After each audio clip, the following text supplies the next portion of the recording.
So yun mga kadiskarte, meron tayong isi-share na naman sa inyo na konting kaalaman para sa ating mga kababayan na first time magkaroon ng sasakyan at hindi alam yung mga ganitong indicator sa cluster. So panoorin nyo ito mga kadiskarte para alam nyo at hindi kayo maloko ng mga mapagsamantalang mekaniko. So what's this?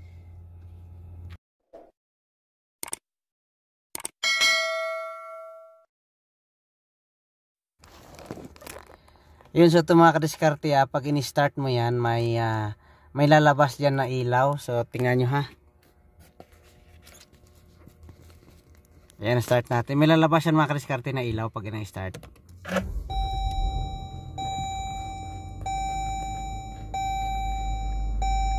Antayin natin.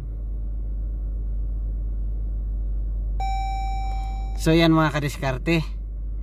So ang ibig sabihin yan, pag nakakita kayo ng ilaw na ganyan, ayun, so yun mga kadiskarte, na pag may nakakita kayo ng ilaw na ganon, so ibig sabihin kailangan na siyang i-change oil.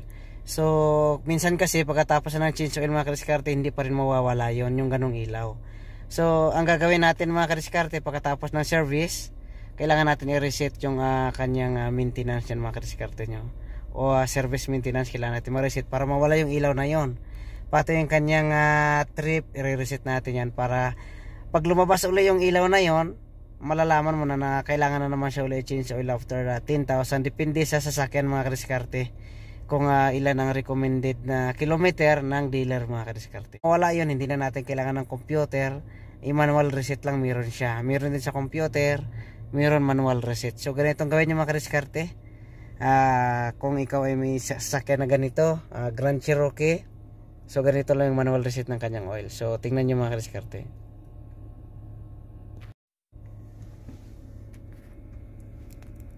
Ayan yung gagawin nyo mga kadiskarte. Ayan yung gagawin nyo, on yung ignition. Ayan. So pag nauna yan mga kadiskarte, push nyo yung, makikita nyo rin dito yung oil mga kadiskarte kung ilan na yung remaining ng oil nya. Patay natin mo ng ilaw.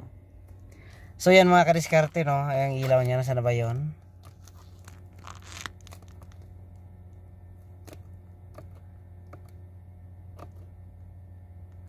Ayan, talagang ano na ha.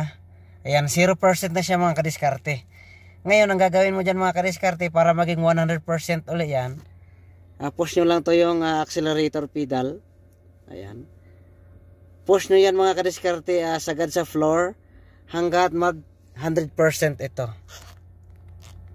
Hanggat mag 100%. So isagad ko na yung aking panggang sa floor ha. Tingnan nyo ha. Mag 100% yan. Ayun, 100% na siya. Ibig sabihin okay na siya. So pag nag 0-0 uli yan, ang mangyayari niyan, lalabas uli yung ilaw na yon. Yun kasi ang service maintenance na indicator mga kadiskarte.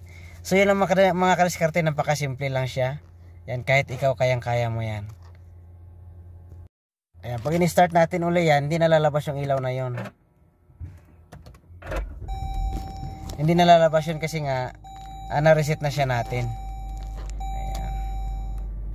So balik na siya natin dito sa may kanyang speed. Ayan. Hindi na lalabas yun mga kadiskarte. Lalabas uli yun pagka change oil mo na uli. Ayun, so mga kadiskarte, diba basic lang siya pag alam natin. So yun mga kadiskarte, gawin mo yan sa sasakyan mo pagka lumabas yung ilaw na yan. Pero kailangan i-service mo muna. Baka mamaya i-reset mo lang na i-reset, hindi mo pala papaservice, masira yung inyong mga makina. So thank you and God bless everyone. Kung hindi ka pa nakasubscribe at naka-follow sa aking Facebook and YouTube, please follow and subscribe para makagawa tayo ng maraming content na para sa inyo at para marami kayong alam. Thank you and God bless.